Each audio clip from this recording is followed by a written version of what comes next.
So, sa mga bagong dating po dito sa ating live, shoutout po sa inyo. At ito po ang ating pag-uusapan. At nakita nyo naman dyan po sa aking thumbnail na ang sosyal ng DepEd.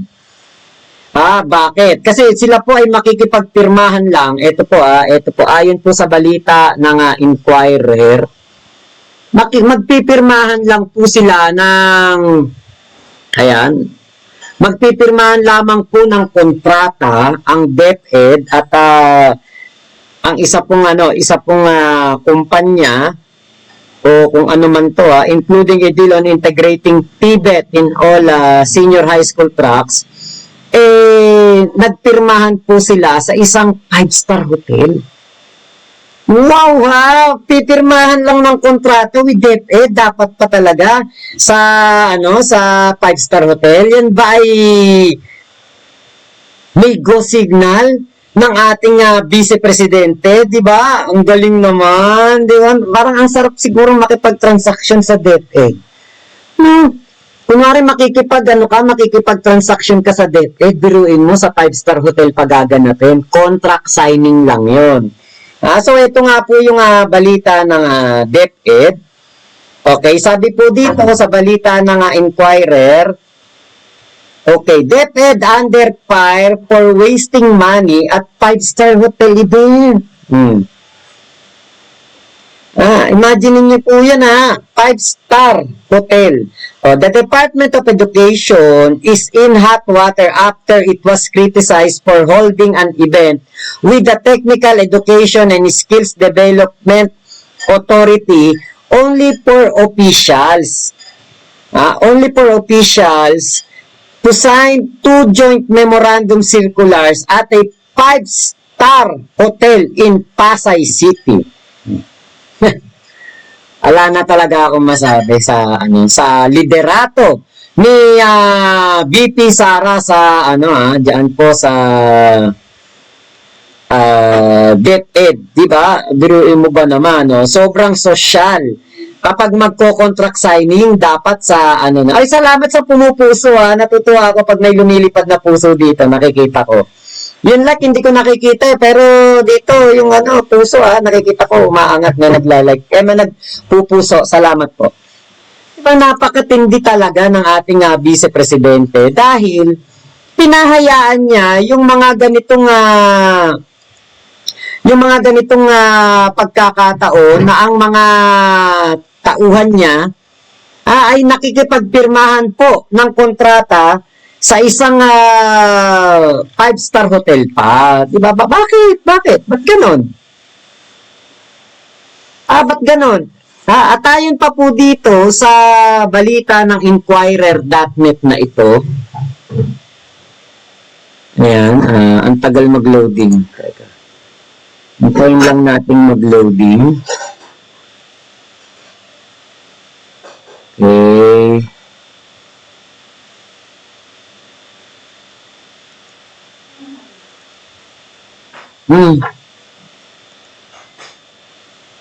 Okay, ko lang po i-ready ko lang po to sandali.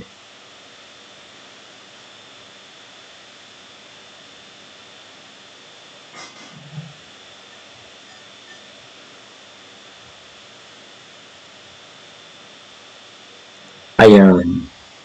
Imagine niyo po napakatindi nitong meeting na ito kasi nga doon sila nagpirmahan sa isang 5-star hotel sa Pasay City. Tapos, sabi nga nito sa balita, the recent deal signed by the Department of Education at TESDA, doon nga daw po ginawa sa Pasay City. Tapos sabi pa ni Romulo, after the hearing of the House of Representatives Committee on Basic Education and Culture, was asked if he thinks money was wasted when 2 DepEd TESDA joint memorandum circulars, including a deal on integrating technical and vocational education training in all senior high school tracks, was signed at a 5-star hotel. Diba pwede naman siguro sila mag-contract signing sila sa mga government offices na lang. O kaya sa mga government like ano bang mga yan? Yung pwedeng pagganapan sa yung ng gobyerno sa Malacanang. Oh, doon, pwede silang yung isang hall doon sa Malacanang. Kaysa yung pupunta pa kayo ng isang 5-star hotel, magkano ginastos? Magkano pagkain dyan? O, magkano ang venue? Arkila sa venue, syempre, exclusive lamang sa kanila yon. O, kung sa Malacanang, diba, isang hall, hiramin nila kay PBBM, hiramin nila sa mga opisyal ng Malacanang. Diba, baka pwedeng, sir, baka pwede pong magamit namin isang hall sa Malacanang, magko-contract signing lang po kami, mga 2 to 3 hours lang po ang magiging event namin. Baka po pwedeng mapagbigyan nyo kami para makatipid tayo sa gastusin. Diba, alam nyo, napakarami pong eskwelahan at mga universidad, mga paaralan po. Outdated na ang mga libro. Meron po ako nabalitaan, isang eskwelahan po. Dito sa Pilipinas. Ang libro nila since 2020 pa. Since 2020 pa at nabalitaan ko din na mayroon pong mga iba dyan, mga sa iba't ibang panig ng ating bansa. Meron pa rin pong mga teacher na niningil ng PTA o parang yung sa mga bayad-bayad. Di ba ayaw na nga yan? Pinagbawalan na nga sila na maningil ng para sa mga PTA na yan. Kinwestiyon na yan ni Rapi Tulfo eh. Ngayon, alam nyo, kung yung ginastos doon sa 5-star hotel na yon, ginastos na lang sa paggawa ng mga bagong libro ng mga bata, kahit na lang doon sa mga elementary na lang, wag na sa college. Diba? Pinili pa nila doon mag-contract signing sa isang 5-star hotel. Aba, ibang klase talaga ang DepEd. Ang galing talaga ni BP Sara sa pamumuno ng DepEd. Bakit? Alam niyo kung bakit ang galing niya? Hindi niya na-detect ito. Nagpapasarap buhay ang kanyang mga tauhan habang ang mga estudyante pumapasok, nanlilimahid sa pawis pagdating ng tanghali dahil napakainit ng mga classroom. Wala tayong air condition. Meron man siguro air condition, baka yung mga pinagawa lang ni Yorme. Na eskwelahan yung Dr. Albert. Yun, alam ko, yun, yan ay mga air condition. Pero dito sa ibang mga probinsya, lalo na sa Visayas at Mindanao, kinakancel ang mga pasok, nagde-declare sila na hindi na papapasukin ng mga estudyante dahil sa init. Tapos ito, malalaman natin ang mga DepEd, employee or executive, nagpapasarap sa 5-star hotel. Palakpakan natin si BP Sara. Diba? Ang galing ng kanyang pamumuno. Tapos kapag kinwestiyon mo si BP Sara sa ganyan, magagalit ang mga DD sheet. Magagalit ang mga sumusuporta kay BP Sara. Kita mo, ayaw niyang magbitiw bilang DepEd Secretary. Itong mga tauhan niya sa DepEd, hindi ito dapat ganito. Dapat nagtitipid nga kayo eh. Diba, dapat nga nagtitipid kayo sa mga gastusin para kung sakali, napakaraming mga eskwelahan dito na kailangan ng renovation, dito sa Pilipinas, eskwelahan kailangan ng renovation, eskwelahan na kailangan ng mga libro, eskwelahan na kailangan ng mga dagdag na yung ventilador, eskwelahan na kailangan ng mga dagdag na computer para makapag-training ang mga estudyante, makasabay sa pagtaas ng antas ng teknolohiya.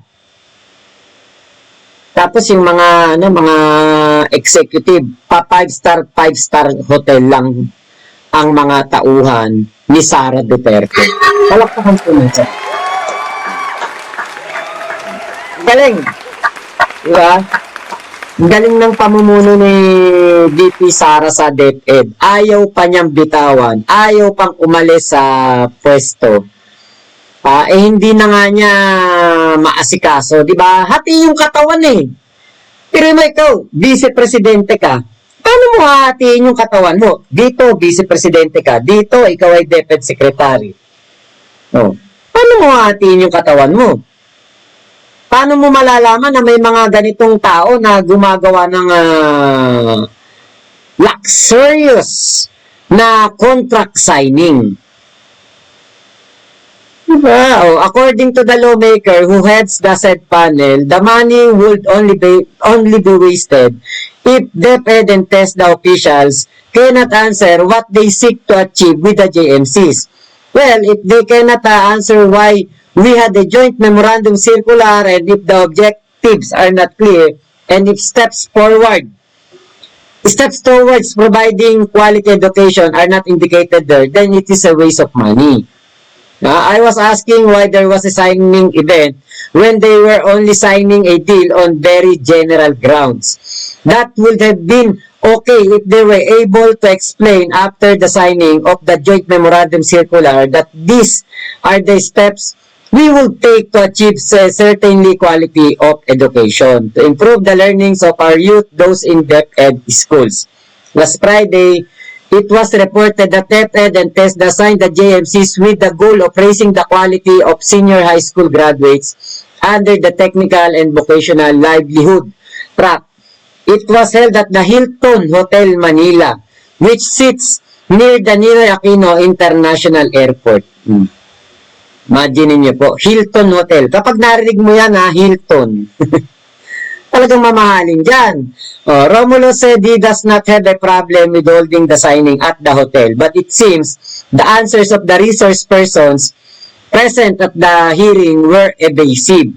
The committee chair was referring to the question raised against TESDA Executive Director Elcid Castillo, whom he asked why TESDA is moving for the inclusion of TVET even in strands where students are being prepared for tertiary education at college and universities.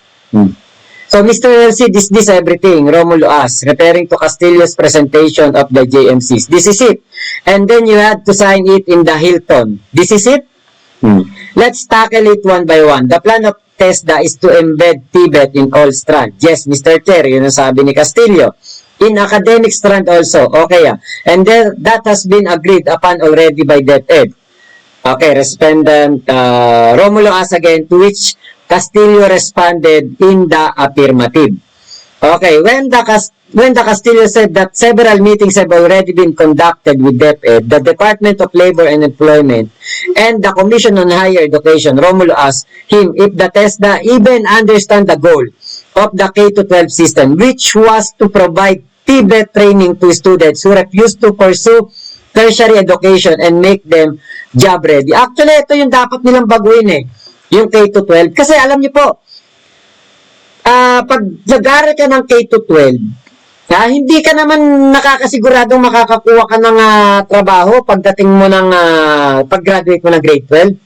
Hindi totoo na makakakuha ka na ng trabaho. Yan ang dapat nilang baguhin. Diyan palpak si Pinoy Pinoy Aquino. Kasi walang kasiguraduhan na ikaw ay makakapagtrabaho talaga agad-agad pag-graduate mo ng grade 12. Bakit? Mag-a-apply ka nga lang minsan ng janitor at least college level. Mag-a-apply ka lang minsan na gasoline boy o cashier sa gasolinhan at least college level. Mag-a-apply ka sa fast food at least college level. Ano silbi ng K-12? Dinagdagan lang ng 2 taon yung sakripisyo ng magulang. Dinagdagan lang ng 2 taon yung paghihintay ng mga estudyante na makagraduate ng high school. Tapos, dala-dala mo na yung K-12 mo, di ba? May diploma ka na o grade 12. Kunwari, mag-a-apply ka sa Jollibee, McDo. Hindi ka tatanggapin. Bakit? At least college level. Danas na danas ko yan nung ako'y nag-a-apply sa mga mall sa Maynila, sa SM North, sa Trinoma. Kahit mag-apply ka nga na janitor nag-apply akong taga-tupi lang ng damit sa SM. At least college level. Yun ang dapat baguhin. Yung sobrang taas ng standard na hinahanap sa mga trabaho dito sa Pilipinas, pero ang sahod hindi naman tumataas. Alam niyo sa Malaysia, sa Malaysia, doon po kahit na wala kang pinag-aralan, makakapagtrabaho ka sa mga makakapagtrabaho ka sa mga mall kahit na ikaw ay graduate lang ng elementary. Hindi na ang tinitignan doon yung kakayahan mo. Meron nga doon isang doon sa Masjid Jamek station. Masjid Jamek ba 'yun? Meron pong mga tauhan ng McDonald's. Pipit bingi. Nagtatrabaho po sa McDonald's. Ano na? Mga grab car. Pipe. Tapos bingi. Nagtatrabaho ng grab car. Tapos yung kumbaga hindi po hinahanap yung kung ano yung natapos mo. Hindi hinahanap kung ano ang narating mo sa iyong pag-aaral. Ang hinahanap doon yung kakayahan mo. Meron nga nagulat nga ako nagwe-waiter doon sa di ko alam kung KFC ba yun? KFC nga yata yun. Putol yung braso, isa lang yung kamay, nagwe-waiter siya, nagseserve. Naglilinis ng mga table, isa lang kamay. Dito kapag ikaw PWD, malabo ka matanggap sa mga ganyan. Tapos kapag ikaw matanda na, mga kasamahan ko dun sa McDonald's sa Titiwang sa drive-thru, dyan sa Malaysia, sa may KL, sa Kuala Lumpur. Alam niyo po ba, meron ako dyan mga kasamahan, mga 59, 60, 61, 62. Mga matatanda na auntie. Pero nagtatrabaho pa rin po sila sa fast food. Tinatanggap pa rin sila. Hindi po sila, kumbaga parang pinipigilang magtrabaho sa mga fast food. Yun sana, di ba? Ganun din sana rito sa atin. Kaya lang dito, kapag ikaw dumating na sa edad na 24, 25, ang tingin sa'yo sa fast food, matanda ka na. Hindi ka na pang fast food. Pangkaraniwan, ang kinukuha nila dyan, yung mga working student, 18, 19, 20. Pero 24, 25, tatang na tawag sa'yo. Bakit ko alam? Naranasan ko dyan, nagtrabaho ko dyan Diba, kaya dito po, talagang dapat po na baguhin. Baguhin po yung ating panuntunan sa paghahanap ng trabaho at baguhin din po yung mga dapat na requirements. Yung comment ni ni Ahmed Sid, naswerte ka lang siguro. Pero meron akong mga kakilala na nagtatrabaho sa call center. Ang hinahanap pa rin at least college level. Diba? Kaya po ito kung mga ginagawa po ng DepEd na ito, na pagganap nila o paggawa ng mga contract signing sa isang 5-star hotel, parang hearing din to ni Bato, waste of time and money. Ang dapat ditong baguhin, hindi yung kung paano magkakaroon ng komportableng contract signing ang mga tauhan ng DepEd. Dapat ang pagtunan ng pansin dito, yung kung paano makaka-cope up ang mga estudyante sa kanilang mga pinag-aaralan nang hindi na kailangan pa na iliban ng klase o hindi na kailangan pa na kanselahin ng klase dahil nga po sa sobrang init ng panahon. Tapos ngayon, paparating na naman ng La Nina. Ulan na naman. Di problema na naman ng mga estudyante yan. Paano papasok kung may baha? Paano papasok kung butas-butas ang bubong ng kanilang eskwelahan? Kung yung ginastos dyan sa 5-star hotel na yan, i-donate na lang sa mga eskwelahan na merong kailangang kumpunuhin. Maganda pa. Diba kasi yung contract signing na ganyan, pwede naman yan kahit sa mga maliliit lang na restaurant. Hindi na sa 5-star hotel. Pwede rin naman yan sa opisina na lang ng TESDA o opisina na lang ng DepEd. Bakit kailangan pa sa 5-star hotel? Diba kaya ako hindi na ako magtataka? May gumawa po ng Sara Resign Movement. Bakit? Napapabayaan ni Inday Sara ang pagiging DepEd Secretary. Dahil nga, hindi siya makatutok sa kanyang trabaho. Ano ka ba talaga? Vice Presidente o DepEd Secretary? Ano ba meron dyan sa DepEd at hindi niya pag dito mabitaw-bitawan. Ano ba meron dyan? Ano bang nandyan sa DepEd? At hindi mabitaw-bitawan, hindi alam niyo hindi to.